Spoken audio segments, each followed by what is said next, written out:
video.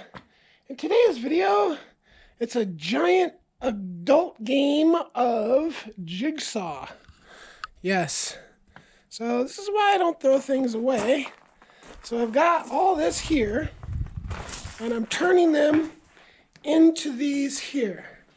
All right, so these are all pretty much whole pieces. Some of them are in 2-3 pieces, but now once I'm down here on this stack, which is just where I started today, they're all pretty much like this. Multiple pieces, I guess a couple. Some are still missing pieces to get full ones out of. This is the cheapest lumber, 4x8 lumber. It's basically available, and it was like half the cost of what I could get it for at the big box stores.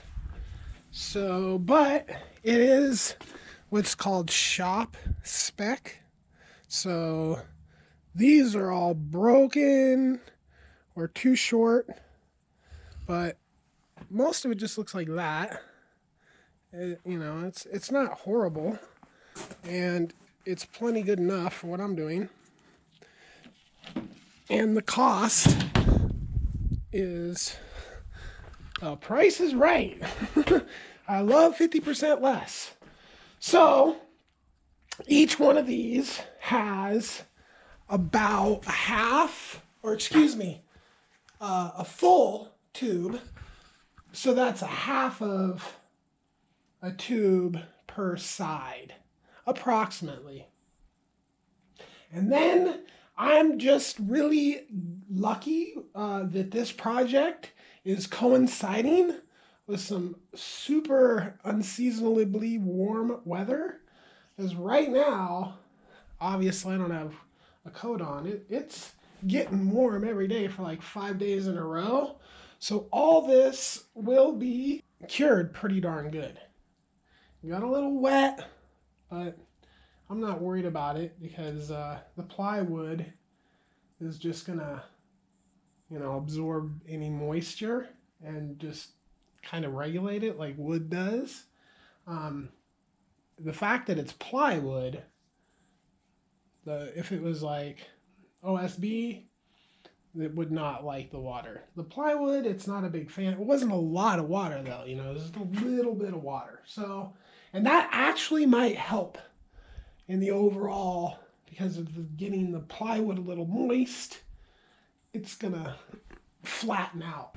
I'm keeping as much weight on there as I possibly can. I was using these boards, but then once I needed to do another layer, then now I'm just gonna stack everything. I think that's crucial to getting this whole project done as quality as possible, is having enough pressure on this that the glue makes a good bond.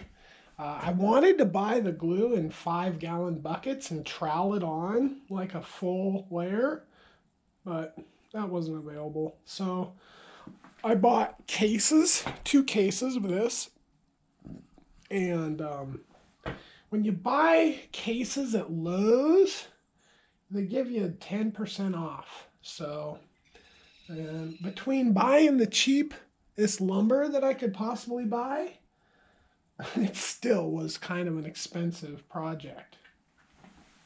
But it's saving, hundreds of dollars. I think I had like $700 or $800 into the foam. Now I'll have like a couple grand into the panels, and I'll have a little extra lumber left over, which is what I'm going to use to just button this up this season. I don't really have a choice. This is kind of what I have to do. Then I'm going to protect these even further. I have used metal roofing that I'm going to put over the top and screw it down so I won't have to worry about things blowing away this season. But so that's what I'm up to. It's just a giant adult jigsaw game puzzle that I'm playing currently. And I would encourage people to definitely not throw away your foam. No matter how bad it looks, you can turn it into something very usable. I would say the R value by doing this is just going to maintain its 10. It might be like 11 or 12. I doubt it. But that's really not the point. The point is, like, these are very strong and reusable, right? So I build these and I just put them up, and then when the weather changes back to, I can just take them down. So that wasn't really the case with these. They just kind of took themselves down.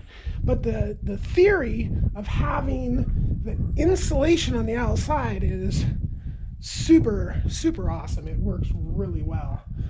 So once all these are done, and I feel like the compression has been, like they're cured or dried or whatever, then I'm gonna, encase the containers again. So, all right, that's just a quickie.